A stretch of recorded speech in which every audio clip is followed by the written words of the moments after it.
Seu Vida e Saúde começando. A partir de agora você vai começar um pouquinho a pensar sobre a sua saúde emocional. Vem pra cá que hoje temos duas convidadas excepcionais aqui com você. Doutora Gabriele, bem-vinda, tudo bem? Obrigada, tudo bem, Teru? Doutora Ana Flávia conosco também, tudo bem, doutora? Tudo jóia, uma alegria estar aqui com vocês. As duas são psicólogas e vão tratar de um assunto muito delicado, mas muitíssimo importante por aqui. Vem pra cá que hoje a gente vai falar sobre os relacionamentos abusivos nas diferentes fases da nossa vida. E elas vão contribuir aqui, vão trazer aqui pontos de vista profissionais, pessoais em alguns momentos. Vai ser uma conversa boa, mas a gente também quer a sua participação. Você vai conhecer também a história da Márcia, que conta um pouquinho sobre como viveu e superou relacionamentos abusivos. Ainda hoje você vai ter aqui a oportunidade de ver as suas dúvidas respondidas pelas psicólogas, então já aproveita para deixar o WhatsApp aí no jeito, o número do Vida e Saúde na mão, para você mandar a sua participação daqui a pouquinho, porque elas vão responder em algum momento aqui a sua dúvida, a sua questão, a sua pergunta, tá bom? Combinado? Para abrir esse programa, a nossa reflexão de hoje vem, olha, do devocional Vislumbres da Eternidade, esse devocional para adultos aqui da Casa Publicadora Brasileira. Hoje temos o texto de Hebreus. Hebreus 13, versos 1 e 2 diz assim, olha, seja constante o amor fraternal. Não se esqueçam da hospitalidade, pois alguns, praticando-a, sem saber, acolheram anjos. Esse é o texto que fala aqui da Bíblia, que está falando um pouquinho sobre a hospitalidade, está falando sobre a importância de nós acolhermos as pessoas. E eu acho que essa é uma virtude que tem se perdido aí, não é? Ao longo dos anos, vivemos em tempos perigosos, sim. Eu acho que isso fez a gente ir para um outro extremo, né? Deixar de perceber, deixar de acolher, deixar de olhar o outro com um olhar de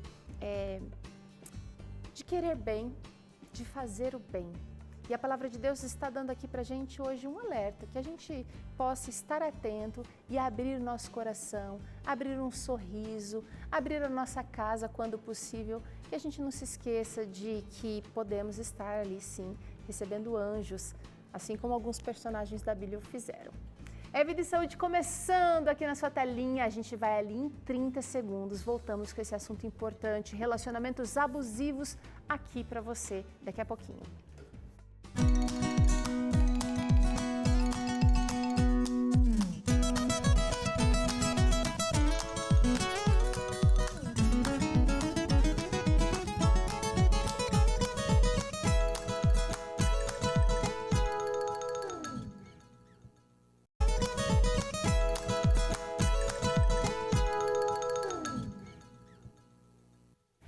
Muito bem, vem pra cá, a gente precisa conversar sobre os relacionamentos abusivos e a gente tem aqui duas psicólogas, elas que têm experiências práticas, experiências também de aconselhamento e vão ajudar a gente a identificar. Muitas vezes os relacionamentos abusivos, eles não são escancarados. Aliás, as pessoas até percebem, mas quem está ali vivendo não consegue identificar. Então, esse é um programa que também é informativo, que também vai ajudar você que está vivendo essa situação a encontrar luzes, caminhos possíveis. Fica aqui com a gente e se você tem uma dúvida, se você tem um comentário, se você quiser expor a sua questão aqui, mesmo que de maneira anônima, você pode fazer isso usando o nosso WhatsApp, tá bom? A gente tem aqui o QR Code que sempre dá acesso ao nosso contato, ou então ao digitar o nosso número você também fala com a equipe, tá? 12 98266 0004, tá? Você pode contar aqui, se você preferir não se identificar, é só dizer que a gente respeita a sua decisão. Agora, gente, estamos vivendo em épocas assim de relacionamentos sem limites, sem fronteiras, né? Sem precedentes também. O que é que pode ser caracterizado como algo abusivo? Quem quer começar? Vai, doutora Ana Flávia. Abusivo é tudo aquilo que resulta de uma situação injusta, de uma situação incoerente, de uma situação inconveniente. A gente fala de relações abusivas e é claro que a gente precisa tomar muito cuidado, porque para muitas mulheres Para muitas pessoas, o fim de um relacionamento abusivo pode ser até mesmo a morte, né? A gente vê cada ano o aumento do feminicídio no país. Ano passado a gente teve um registro aí de 2.694 mulheres. E nos últimos 8 anos foram mais de 10 mil mulheres. Então é muito legal que vocês tenham trazido essa pauta para a gente falar, porque a gente se relaciona o tempo todo, né? De diversas maneiras. E alguns homens levantam a bandeira de, olha, existem mulheres que também são abusivas. Com certeza. Gabi, pode falar. Existem sim, até porque nós aqui, como nós falamos nas redes sociais, não estamos falando apenas de relacionamentos, então são outras situações. Então, dentro de um relacionamento, homens podem ser vítimas também. Nas relações de trabalho, homens também são vítimas. E são esses relacionamentos, como a doutora falou muito bem, são relacionamentos inadequados, são relacionamentos inapropriados. Que existe ali a manipulação, existe onde um ganha e o outro nem tanto assim. E a gente vai conversar, né? Vamos mostrar aqui quais são essas características. Tem algumas características que são mais assim... que definem mesmo um relacionamento abusivo. Vamos dar uma olhada? Olha, quando existe um isolamento de amigos e familiares, quando existe um afastamento de um círculo que era mais íntimo, que era mais próximo, a gente pode identificar isso como um relacionamento abusivo. A gente tem até uma situação muito interessante aí, porque mostra na prática como isso pode se dar. Olha, ele está dizendo ali para ela, você não precisa de ninguém mais além de mim. E é tão interessante essa questão do isolamento, porque é aí que o abusador ele ganha força e a vítima perde. Porque afastada dos amigos, dos familiares, do seu ponto de referência, essa pessoa ela fica mais fragilizada. Então é até uma questão estratégica do abusador afastar. E muitas vezes ele começa... O abuso ele vai aos poucos, né? Muitas vezes ele... A princípio está tudo bem, mas aí ele começa, tá vendo essa sua amiga? Ela não é uma pessoa confiável. Eu, se fosse você, se afastaria dela. Observa. E ele vem travestido das melhores intenções, né? Exatamente, das melhores intenções. Porque eu quero o seu bem, porque é para te proteger, porque eu amo muito você, você é tudo para mim. E isso, inclusive, é uma das características que mais confundem as mulheres, porque esse relacionamento ele não é 100% do tempo abusivo.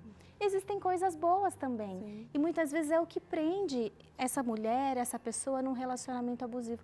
Ah, mas tem também isso que é muito bom. E eu sempre falo, né, a gente precisa muito de ter clareza e às vezes eu digo, olha, faz uma lista, o que é bom e o que não é. Porque às vezes quando você começa a escrever e começa a olhar para aquilo concreto no papel, você começa a ter uma dimensão diferente. De que, não foi só, porque ele estava nervoso, me distratou, que existem outras coisas, né? Vamos trazer mais para essa lista aí? Vamos lá. Que caracteriza um relacionamento abusivo?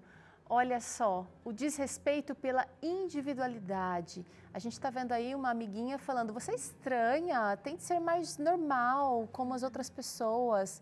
Quer dizer, é uma fala depreciativa, uma fala que tem uma intenção de, vou te inserir, para você ser inserida, você precisa agir mais normal, mas...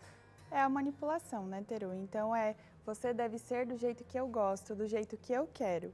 Então, olha, eu vou taxar em você um rótulo e você agora deve fazer ao contrário disso.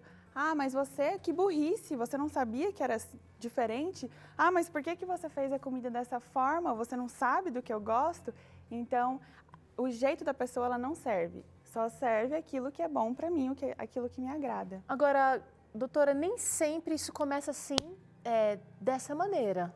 Não. Pode ser que comece muito devagarzinho, para depois se tornar escancarado assim. É porque as pessoas que são abusadoras, né, as pessoas que elas aprenderam a viver dessa maneira e aprenderam a ter relacionamentos assim, e detalhe, não são em todos os relacionamentos, inclusive amorosos.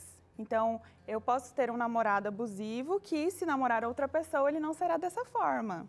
Não é com todo mundo ou todos os relacionamentos. Ele vai manifestar esse traço com a pessoa que permitia isso? Eu não diria permitir, mas talvez com a pessoa que tenha características que facilitem isso. Né? Então, uma pessoa que tem uma baixa autoestima, uma pessoa que durante a infância, né, os primeiros anos que são tão importantes na formação do caráter e da personalidade da pessoa, viveu relacionamentos abusivos, acaba que ela se torna mais frágil. Você pode muito perceber como que você se olha ou se trata pelo seu relacionamento que você escolhe ter. Claro que relacionamentos, por exemplo, parentais ou de irmãos, você não escolhe. Não tem como, né? Não. Agora, aquela pessoa que você escolhe dividir a vida, como um cônjuge, ou as suas amizades, a forma como aquela pessoa te trata reflete muito a forma como você pensa de você. Ah, não sou o suficiente. Ah, eu preciso me submeter a esse ponto. Ah, eu sei que ele sabe o melhor que é para mim, então, como eu não sou boa, eu vou seguir o que ele tem a dizer, o que ele tem a falar. Você trouxe exatamente o próximo item aqui, que é a manipulação. A manipulação, olha só a fala, eu só estou querendo o seu bem, por isso que você deveria me escutar, faz o que eu estou falando. É realmente uma fala de, parece que é o bem, parece que quer. E aí a gente percebe que não vai acontecer só num relacionamento amoroso. Sim, em relações de trabalho, em relações de amizade, em relações parentais, familiares, né? Isso acontece. Só querendo voltar um pouquinho no tópico da individualidade, porque eu acho muito importante a gente mencionar isso. Não existe ninguém como você. Ninguém tem uma impressão digital igual a outra, ninguém tem a íris do olho igual a outra. E eu acho importante a gente pensar nisso, porque ninguém pode ditar para você como você deve ser ou o que você deve fazer. Né? Porque as pessoas são diferentes e existe uma beleza nessa diferença, nessa individualidade. Uns cantam muito bem, outros tocam instrumentos, outros são excelentes na cozinha, são excelentes para se comunicar. E a gente precisa valorizar aquilo que a gente tem de único, que é nosso. Né? E quando a gente tem uma individualidade, uma identidade fortalecida, a gente consegue identificar possíveis abusos, a gente consegue sair mais fácil disso e a gente consegue não se deixar manipular, a gente consegue fazer uma leitura da situação.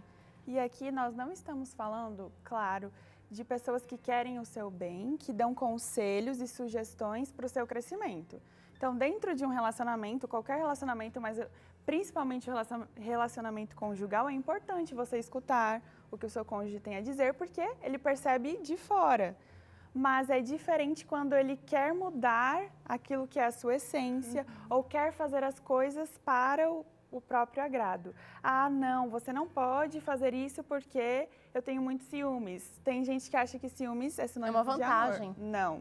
Não é uma vantagem. É a insegurança da pessoa ou então querendo manipular a outra para manter aqui, ó. E eu acho interessante, Gabriela, a gente mencionar, né, assim, porque em alguns momentos a gente vai precisar de um conselho, a gente vai precisar de uma orientação, mas a gente percebe quando isso é dito com amor e quando isso vem acompanhado de ações que vão validando isso a cada dia, porque às vezes a pessoa tem uma fala, ai, porque eu te amo tanto, você é tão especial para mim, mas no comportamento dela ela não demonstra isso. Então precisa ter coerência com aquilo que é dito e as ações que acontecem em volta disso. Só que à medida que essa pessoa abusiva vai se estabelecendo, vai ficando mais confortável, ela vai, por exemplo, marcando esse relacionamento com muita crítica. Esse é um outro ponto aqui super importante dos relacionamentos abusivos. Ele traz críticas constantes. Você sempre estraga tudo. A Gabriele falou aqui, você é burra, você não percebe o que está fazendo?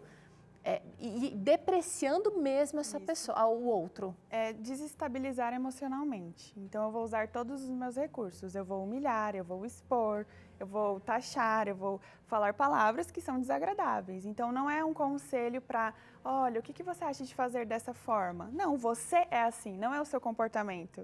Você é essa pessoa.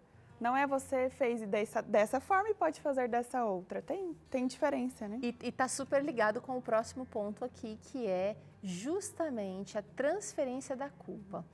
Todos nós cometemos erros, gente, mas o outro está sempre errado, né? Sempre errado. Você me fez perder a paciência nesse exemplo que a gente tem aqui. Ou seja, eu não consigo me controlar por causa de você.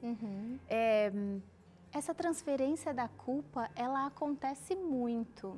muito mesmo, assim, é mais frequente do que a gente imagina. Essa pessoa não consegue assumir a responsabilidade, não consegue admitir que errou, não consegue pedir desculpas, não consegue pedir perdão, não consegue dizer, olha, então eu preciso e vou melhorar nesses e nesses aspectos, né? E veja, Teru, ninguém tem o poder de fazer uma outra pessoa se comportar de forma X ou Y. A pessoa, ela é responsável por aquilo que ela escolhe.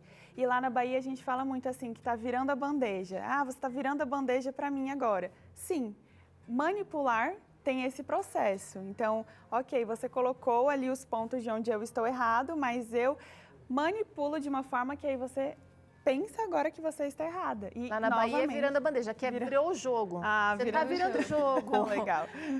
Realmente, e distorcendo situações.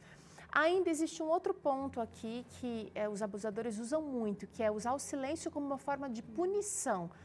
A pessoa, ela faz o isolamento ali, realmente, tenta buscar a palavra, né, a comunicação, vamos resolver essa situação, e a pessoa faz uma greve ali, realmente não conversando. E eu acho que é importante a gente ressaltar, porque assim, em alguns momentos a gente precisa de um tempinho a mais para digerir uma situação, ou no momento de muito estresse, de muita tensão, a gente precisa de um tempo para respirar. Mas, no caso de relacionamentos abusivos, quando o abusador usa isso, eu conheço histórias de pessoas que dizem assim, olha, o meu marido ficou 20 dias sem falar comigo, 15 dias sem falar comigo. E nesse silêncio a pessoa vai se culpando ainda mais, remoendo tudo aquilo. É uma arma mesmo, não é, não é essa necessidade. De novo, virou a bandeja. Está em busca da humilhação, então ela precisa se humilhar, precisa correr atrás. Ou meu filho, gente, imagina, pais que deixam de falar com os filhos, isolam os filhos porque eles não agiram de acordo com o que eles queriam. O que acontece? Acontece, são outros seres humanos que têm opiniões próprias e você vai moldando o caráter ali. E não é só não falar do assunto que gerou a discussão, é não falar com a pessoa, né? Isolar a pessoa. Nem um bom dia, nem um boa tarde. É usar o silêncio como punição. E a gente está trazendo aqui esses pontos bem marcados do abuso, né? De relacionamentos abusivos, mas tanto a doutora Ana Flávia como o Gabriele Chaves falaram aqui. Todos os relacionamentos precisam de momentos de ajustes, de DR, de críticas, vai acontecer. Só que isso não é uma marca desse relacionamento, são pontuais. E essa é uma diferença que você e todos nós precisamos avaliar nos nossos relacionamentos. Ainda tem mais um ponto que eu quero trazer aqui. Tem mais um ponto que seria a colocação da dúvida da sanidade mental desse ser abusado ali, né? Você está colocando isso na sua cabeça, está imaginando coisa, isso é só você imagina isso, está fantasiando. E a gente até tem um termo para isso, né, gaslighting, e a pessoa acaba acreditando mesmo que está ficando louca e duvidando da própria sanidade. A gente vê muito comum, assim, em alguns casos, por exemplo, de traição. A mensagem está ali, existe alguma outra coisa, uma evidência, mas a pessoa se isenta da responsabilidade, nega e joga para o outro. Você tá louca. Isso mesmo. E é tão triste isso, né, assim, porque muitas vezes essa vítima, ela acredita. E chega ao ponto, o abusador, ele distorce a realidade e eu que sou vítima agora acredito que há uma realidade diferente. E agora? E eu me desestabilizo, minha autoestima vai mais lá para baixo. E eu queria só pegar um gancho do que você falou rapidamente na pergunta anterior.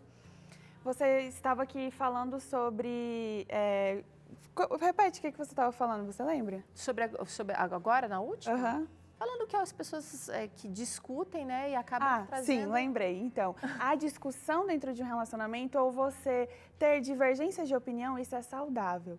Quando a gente traz o abuso, chega ao ponto da pessoa te isolar e aí você pega e fala assim, olha, eu não posso mais discordar, não posso mais discutir, porque finalmente voltamos a conversar e agora nós passaremos mais 15 dias porque eu gosto da cor azul e ele gosta da cor vermelha. Então, quando a gente percebe relacionamentos que têm discussões ou têm divergências, isso é um sinal de que é um relacionamento saudável. Tô mantendo a minha individualidade. Exatamente. E um ponto também importante que eu gostaria de acrescentar, essa conversa, essa discussão, no bom sentido, né, assim, de argumentação, ela tem sobretudo o foco na resolução do problema.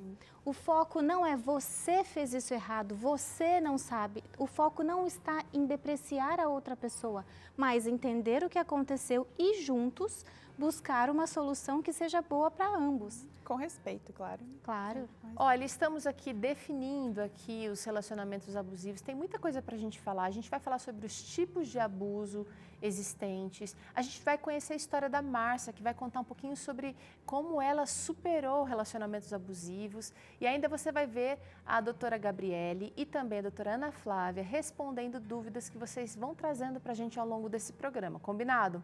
Você pode usar agora esse momento de intervalo que a gente vai ter aqui para mandar a sua participação, para mandar a sua pergunta, para mandar aí a sua questão, a sua preocupação. Agora, a gente sabe que também você precisa, talvez, manter aí um anonimato. Tudo bem, é só falar pra gente que você não quer ser identificado que a gente vai manter, tá bom?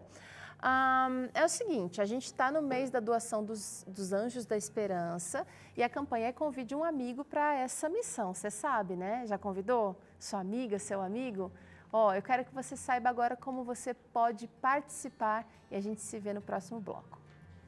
Pessoas morrem de câncer, diabetes, hipertensão todos os dias por falta de conhecimento, mas você, Anjo da Esperança, pode ser a ajuda de alguém. Neste mês, a sua doação irá contribuir para a produção da nova revista Esperança, A Máquina Humana, focada em fortalecer nossa saúde. Doe pelo Pix, anjos@novotempo.com e receba o seu bottom do mês. Faça parte dessa missão. Sou Anjo, sou Novo Tempo.